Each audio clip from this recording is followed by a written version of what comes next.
আকাঙ্ক্ষা কখন লোভে পরিণত হয়ে যায় তা কেউ বলতে পারে না। এবার তার পরিণাম কি হতে পারে তাও আমরা কেউ জানি না।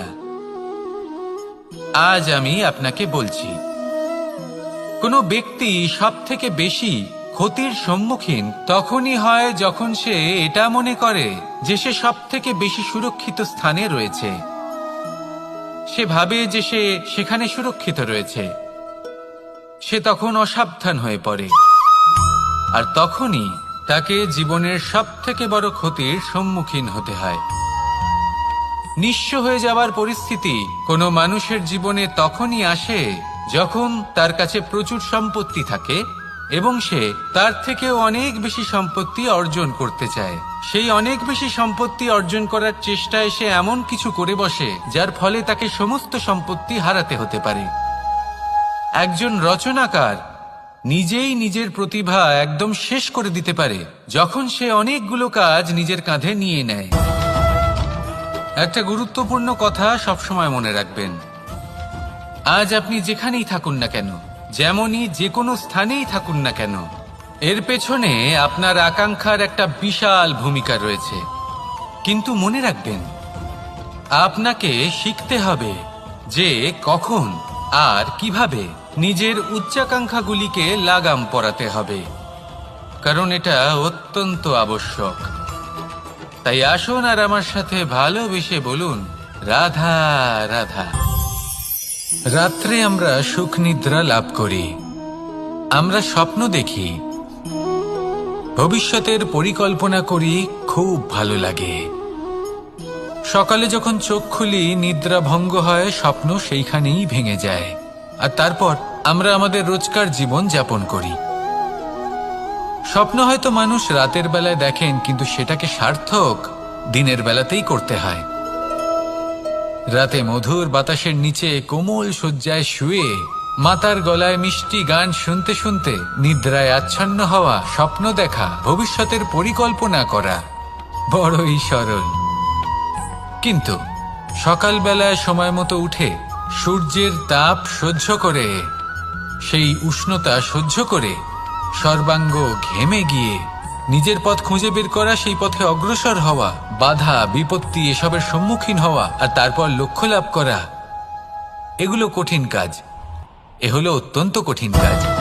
যদি আপনি চান যে স্বপ্ন আপনি দেখেছেন তা সত্যি হোক, তাহলে দিনের বেলায় আপনাকে বেরিয়ে কর্ম করতেই হবে, পরিশ্রম করতেই হবে।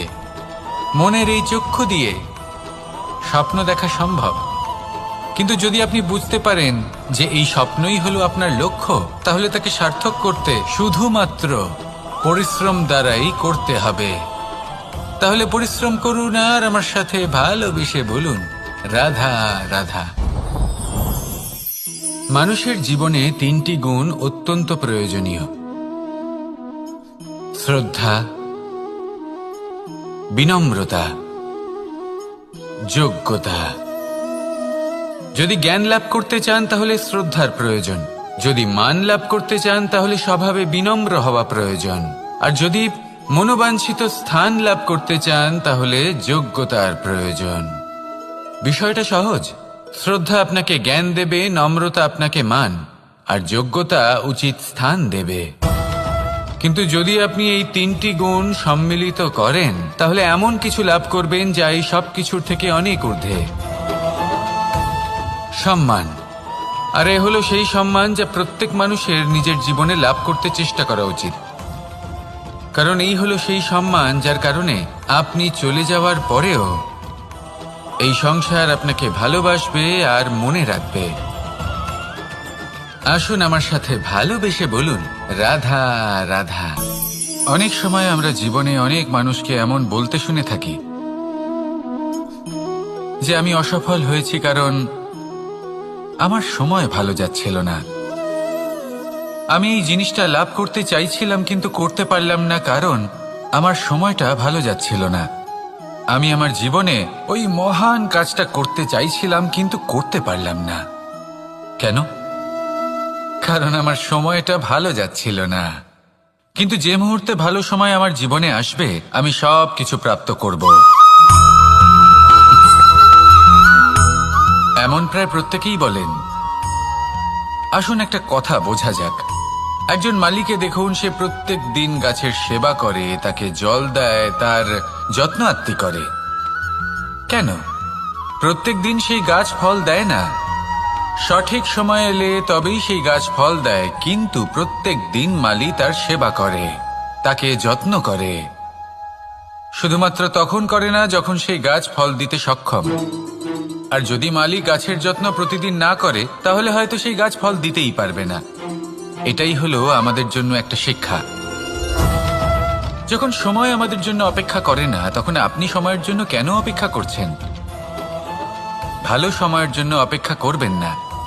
ভালো এবং শুভ কর্ম দ্বারা ভালো সময়কে নিজের কাছে টেনে আনুন। নিরন্তর কর্ম করুন, পরিশ্রম করতে থাকুন। শুভ সময় আপনা থেকেই আপনার কাছে আসবে। আসুন আমার সাথে ভালোবেসে বলুন, রাধা রাধা। মানুষের এই সংসারে জীবনযাপন করার জন্য কিছু জিনিসের প্রয়োজন পড়ে। এমন কিছু আবেগ, এমন কিছু বস্তু আছে যেগুলো তার প্রয়োজন হয়। কিন্তু সব থেকে বেশি যে জিনিসটা তার প্রয়োজন হয় সেটা হলো সম্মানের। আমাদের ভালো লাগে যখন কেউ আমাদের সম্মান করে। আমরা কাউকে সম্মান করলে তারও সেটা ভালো লাগে। কিন্তু আপনি দেখবেন যে সংসারে বেশিরভাগ মানুষ দুটি মাপদণ্ডের ভিত্তিতে সম্মান করেন। হয় বয়স দেখে করেন বা উপার্জন দেখে, অর্থাৎ সেই ব্যক্তি কতটা উপার্জন করেন। এবার ভেবে দেখুন, এটা আবশ্যক নয় কারোর বয়স যদি বেশি হয় তার বুদ্ধিও ততটাই বেশি হবে। আবশ্যক এটাও নয় যে কোনো ব্যক্তি যদি অত্যন্ত ধনী হন বা তার মনও নির্মল হবে বা তিনি সৎকর্ম করবেন বা এমন কোনো কর্ম করবেন যাতে উনি সম্মান লাভ করতে পারেন। হতে পারে উনি ধনী কিন্তু দুশ্চরিত্র। সেই জন্য বয়স বা উপার্জন দেখে কোনো ব্যক্তিকে সম্মান করবেন না। কর্ম দেখুন। যদি গভীরভাবে ভেবে দেখেন তাহলে দেখবেন যদি কোনো মানুষ কোনো সৎকর্ম করেন তাহলে তার প্রতি হৃদয় থেকে সম্মান জাগ্রত হয়। এটাই হলো সেই সম্মান যা অর্জন করতে হবে। বয়স আজ আছে, কাল আরো বৃদ্ধি পাবে। উপার্জন আজ আছে, কাল সেটা কমে যেতেও পারে। কিন্তু যদি আপনি নিরন্তর শুভকর্ম করতে থাকেন তাহলে আপনি মৃত্যুর পরেও অমর হয়ে থাকবেন।